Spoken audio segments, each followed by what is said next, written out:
Bienvenue au cours de microéconomie. Je suis professeur Maryam Liouaddine et je vais vous accompagner tout au long de ce cours pour découvrir ensemble la microéconomie.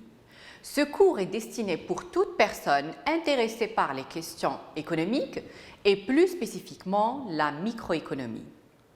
Dans cette séquence, nous allons d'abord faire une introduction à l'étude de la microéconomie, à savoir d'abord les définitions de concepts et ensuite découvrir les mécanismes d'un marché. Des quiz sont prévus pour vous aider à mieux comprendre le cours. Commençons.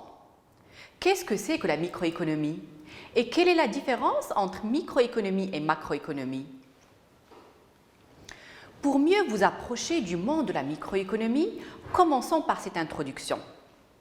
Savez-vous qu'à partir d'électrons, on a pu créer l'énergie nucléaire?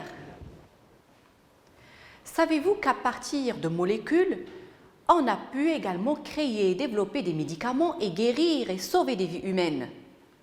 Savez-vous que goutte après goutte émergent des océans? Et aussi, les pièces d'argent qu'on épargne jour après jour créent une richesse. La morale est que l'infiniment petit fait l'infiniment grand. Et l'aspect micro est étudié par plusieurs disciplines, dont l'économie en est une. En effet, les sciences économiques sont divisées en deux grands volets, la microéconomie et la macroéconomie. Notre objectif est d'étudier de plus près la microéconomie. La microéconomie est la branche de l'économie qui se concentre sur les choix des unités individuelles et l'impact de leurs choix sur les marchés individuels. Qui sont donc les unités individuelles? Il y a deux unités individuelles en économie, et qui sont le consommateur et le producteur.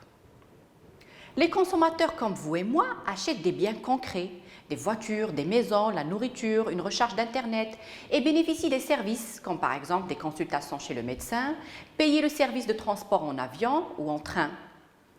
Par ailleurs, les producteurs produisent les biens et les services que nous, consommateurs, achetons. Par exemple, Apple, Nike, Nestlé ou l'entreprise marocaine Jaouda sont des entreprises qui produisent des biens à consommer. Et Google, Facebook ou un médecin ou un avocat produisent des services dont on peut bénéficier. Ainsi, la microéconomie va analyser par exemple pourquoi les tickets des meilleurs matchs de sport coûtent trop cher, ou encore pourquoi les prix des masques chirurgicaux ont augmenté en 2020. Souvenez-vous toujours que les questions microéconomiques se concentrent sur des unités individuelles, les consommateurs et producteurs, ou des marchés particuliers de l'économie.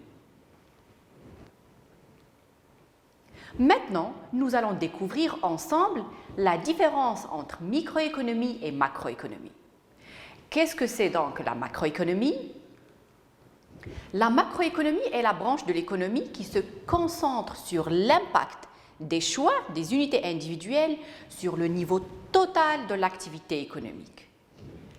La macroéconomie va analyser par exemple si le niveau total de l'activité économique augmente ou baisse, ou encore l'évolution du produit intérieur brut, c'est-à-dire le revenu ou les ressources financières de chaque pays durant une année donnée. Souvenez-vous que la macroéconomie analyse des agrégats, c'est-à-dire un niveau global en économie. Mais malgré leurs différences, la macroéconomie et la microéconomie sont liées. Ainsi, une problématique peut être traitée aussi bien par la microéconomie que par la macroéconomie. Par exemple, on peut analyser l'effet de la pandémie Covid-19 sur deux niveaux. L'effet sur un niveau macroéconomique et l'effet sur un niveau microéconomique. D'abord, d'un point de vue général et donc macroéconomique, on peut voir qu'à cause de la pandémie, la croissance économique mondiale pourrait reculer de près de 8% en 2020. Ensuite, on peut l'analyser sur un niveau microéconomique et voir comment les prix des masques chirurgicaux ont pu augmenter en 2020. Maintenant, je vous propose de répondre à ce quiz pour tester vos connaissances. acquises jusqu'ici. Première question. Selon vous, est-ce que l'analyse de l'évolution des prix de l'immobilier relève du champ de la microéconomie ou de la macroéconomie? La bonne réponse est la microéconomie, vu qu'elle a pour objet l'étude d'un marché particulier qui est celui de l'immobilier. Deuxième question. Selon vous, est-ce que l'analyse de l'effet de la crise économique sur le chômage relève du champ de la microéconomie ou de la macroéconomie?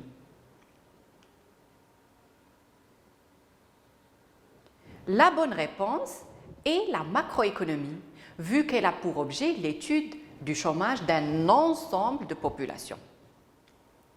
Troisième question. Selon vous, l'analyse du comportement du consommateur relève-t-elle du champ de la micro ou de la macroéconomie?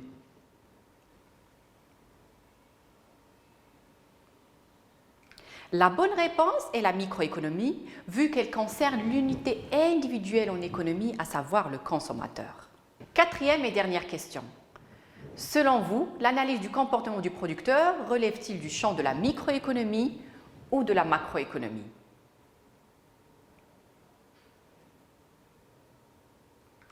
La bonne réponse est la microéconomie, vu qu'elle concerne l'unité individuelle en économie, à savoir le producteur. Maintenant, nous allons découvrir ensemble les mécanismes du marché, à savoir la demande, l'offre, l'équilibre du marché. Mais d'abord, qu'est-ce que c'est qu'un marché? Vous ne le réalisez peut-être pas, mais chaque fois que vous achetez quelque chose, vous participez à un marché pour ce bien. Certaines personnes le fournissent, le produisent, et certaines personnes, comme vous et moi, le demandent. Donc, le marché est le lieu de rencontre entre les acheteurs et les vendeurs pour acheter des biens et des services. Le marché peut être réel ou virtuel. Un lieu réel comme un marché de poissons, un marché de légumes. Un marché peut aussi être un lieu virtuel, comme les sites d'achat en ligne, comme AliExpress ou Amazon ou Jumia ou bien d'autres sites web. Sur le marché, les acheteurs achètent et donc demandent des biens ou des services. Et leur comportement est représenté par une courbe de demande. Par contre, les vendeurs offrent les biens ou les services et leur comportement est représenté par une courbe de l'offre. Voyons de plus près ces deux courbes et commençons par la demande. Rappelez-vous que la demande est une représentation du comportement des acheteurs sur les marchés. La demande est représentée graphiquement par une courbe appelée la courbe de demande, qui relie la quantité demandée au prix. La courbe de demande est toujours décroissante. Pour mieux comprendre le mécanisme de la courbe de demande, suivons cet exemple de la demande des sardines. Supposons que vous avez un budget de 30 $ et que le prix des sardines est de 30 $ par kilogramme. Divisez votre budget par le prix du kilogramme, vous pouvez acheter un seul kilogramme de sardines avec votre budget. Maintenant, supposons que les prix des sardines diminuent et deviennent 10 $ par kilogramme et que vous avez toujours 30 $ comme budget. Vous allez maintenant acheter 3 kg de sardines. Nous avons maintenant deux repères et nous pouvons dessiner la courbe de demande individuelle. Pour dessiner la courbe de demande, on trace d'abord deux axes. Un axe vertical, l'ordonnée, pour représenter le prix par unité, et un axe horizontal, l'abscisse, pour représenter les quantités demandées. Et on reporte ensuite les repères sur votre graphique. Votre courbe de demande individuelle est, comme vous le voyez, décroissante. S'il y a des milliers de demandeurs, le prix diffère faiblement entre les demandeurs. La courbe de demande se présente en général comme suit.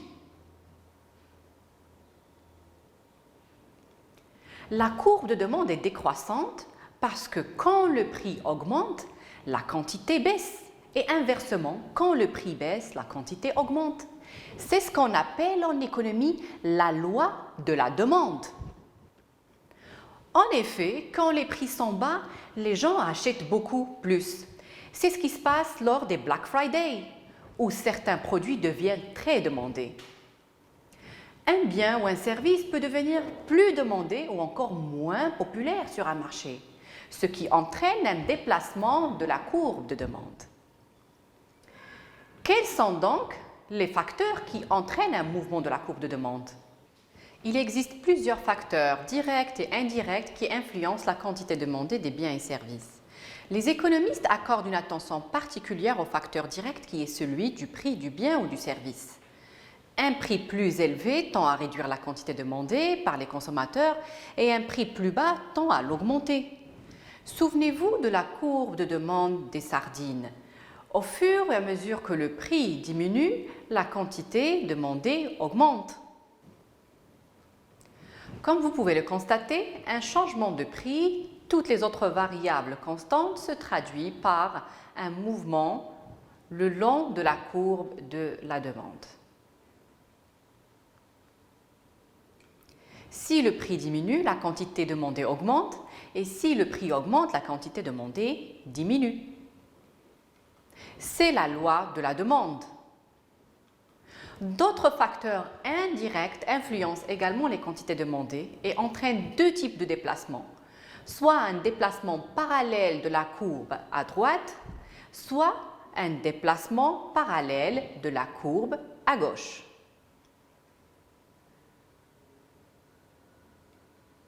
Voici quelques exemples de facteurs qui déplacent la demande, qu'on appelle en anglais « demand shifter ». Commençons par les préférences des consommateurs et voyons voir comment les préférences des consommateurs peuvent avoir un effet sur la demande de cigarettes par exemple. Comme vous le savez, plusieurs recherches scientifiques ont démontré que le tabagisme cause le cancer des poumons. Ce résultat a entraîné la baisse de la demande mondiale de cigarettes. La baisse de la demande est traduite par un mouvement parallèle de la courbe de demande à gauche. Les préférences des consommateurs peuvent également rendre un bien populaire et très demandé. Voici l'exemple de la demande du sandwich du tacos qui est devenu très demandé ces dernières années. L'augmentation de la demande est traduite par un mouvement parallèle de la demande à droite. Maintenant, regardons l'effet du prix des biens et services connexes, par exemple, où la demande peut baisser pour un bien, mais aussi augmenter pour un autre. Prenons l'exemple des substituts plastique et papier. L'interdiction des sachets en plastique a entraîné d'une part la baisse de la demande de plastique et donc un mouvement parallèle de la courbe de demande pour le plastique à gauche et d'une autre l'augmentation de la demande des sacs en papier et donc pour le papier un mouvement parallèle de la courbe de demande à droite. D'autres facteurs comme le revenu, la démographie, les chocs externes et bien d'autres facteurs ont aussi un effet sur la demande du marché. Maintenant, je vous propose de répondre à ce quiz pour tester vos connaissances acquises jusqu'ici. Première question. Lorsque le prix d'un bien augmente, est-ce que la quantité demandée diminue ou baisse ou bien reste la même? La bonne réponse est A. La quantité diminue, c'est la loi de la demande. Deuxième question. Qu'est-ce qui arrive à la courbe de demande de location des DVD s'il y a une augmentation du prix des billets de cinéma? La bonne réponse est B, c'est un mouvement parallèle vers la droite. Maintenant, nous allons découvrir un autre volet des mécanismes du marché, à savoir la courbe de l'offre. La courbe de l'offre est une représentation du comportement des vendeurs. Elle représente pour chaque prix les quantités disponibles, soit à la vente ou à la location. La courbe de l'offre est toujours croissante. Pour mieux approcher l'offre, je vous propose d'étudier l'offre du bien le plus demandé dans le monde et qui est le pétrole. Quand le prix du pétrole augmente, la quantité du pétrole que les entreprises sont prêtes à offrir augmente également. Un prix élevé augmente les bénéfices et incite les vendeurs à augmenter la quantité qu'ils fournissent. Quand le prix du pétrole est bas, les seuls offreurs qui peuvent faire un profit ou un bénéfice sont ceux qui peuvent extraire le pétrole à un coût très bas, comme l'Arabie saoudite. À mesure que les prix augmentent, la production pour d'autres offreurs en Nigeria, en Russie, en Alaska, qui ont des coûts d'extraction plus élevés, deviennent plus rentables et ils peuvent entrer sur le marché. En général, la courbe de l'offre est croissante car quand le prix augmente, la quantité offerte augmente aussi. Et inversement, c'est la loi de l'offre. Maintenant, nous allons voir comment se déplace la courbe de l'offre. Plusieurs facteurs directs et indirects déterminent la quantité offerte des biens et des services sur le marché. Un changement du prix, à lui tout seul, se traduit par un mouvement sur le long de la courbe de l'offre. Souvenez-vous de l'exemple de l'offre du pétrole. Un prix élevé augmente les bénéfices et incite les vendeurs à augmenter la quantité qu'ils fournissent. Un tel mouvement est appelé un changement de la quantité fournie. Rappelez-vous, pour l'offre, si le prix baisse, la quantité offerte diminue. Et si le prix augmente, la quantité offerte augmente aussi. C'est ce qu'on appelle en économie la loi de l'offre. Comme vous le voyez, plusieurs facteurs indirects donnent lieu à un déplacement de la courbe de l'offre. Voici quelques exemples de facteurs qui déplacent l'offre, qu'on appelle en anglais « supply shifter ». L'augmentation des prix des facteurs de production, comme par exemple les salaires, les prix des matières premières, entraîne une diminution de la quantité offerte et déplace la courbe de l'offre à gauche. Les anticipations des vendeurs aussi jouent un rôle essentiel sur le marché. Par exemple, si les vendeurs anticipent que les prix des tomates augmentent durant le mois de Ramadan, ils peuvent décider de ne pas vendre leur stock et attendre le mois de Ramadan pour augmenter leurs gains. Ceci donne lieu à une diminution de la quantité offerte des tomates. Les événements naturels et les chocs externes ont aussi un impact sur l'offre des biens et services. L'exemple factuel cette année, c'est celui de la pandémie du Covid-19. À cause de la pandémie, l'offre mondiale des masques chirurgicaux a augmenté, ce qui a donné lieu à un déplacement parallèle de la courbe de l'offre des masques chirurgicaux à droite. Maintenant, je vous propose de répondre à ce quiz pour tester vos connaissances acquises jusqu'ici. Première question. Le long d'une courbe de l'offre, si le prix du pétrole chute, qu'adviendra-t-il de la quantité du pétrole fourni? La bonne réponse est A. Si le prix du pétrole baisse, sa quantité offerte diminue. Deuxième question. Si le prix des voitures neuves baisse, est-ce que les constructeurs de voitures devront-ils produire moins de voitures ou plus de voitures ou garder la même quantité de voitures?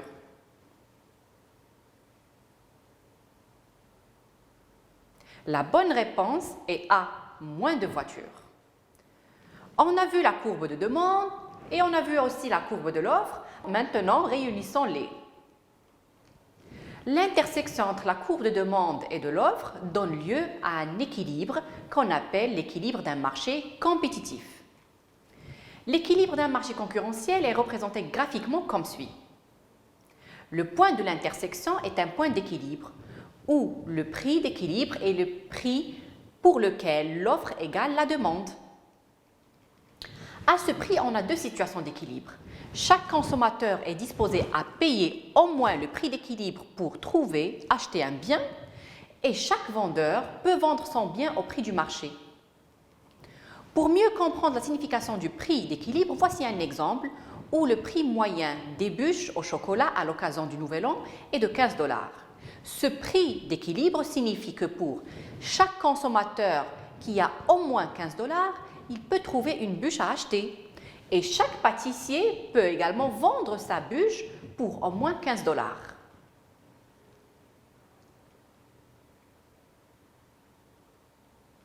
Passons Passons maintenant à une application de l'équilibre du marché et qui concerne le marché du blé.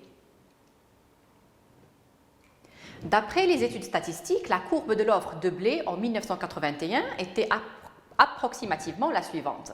1800 plus 240 P, où le prix est mesuré en dollars nominaux par boisseau et les quantités en millions de boisseaux par an. La courbe de demande était D égale à 3550 moins 266 P. Trouvez le prix et la quantité d'équilibre pour le marché de blé en 1981.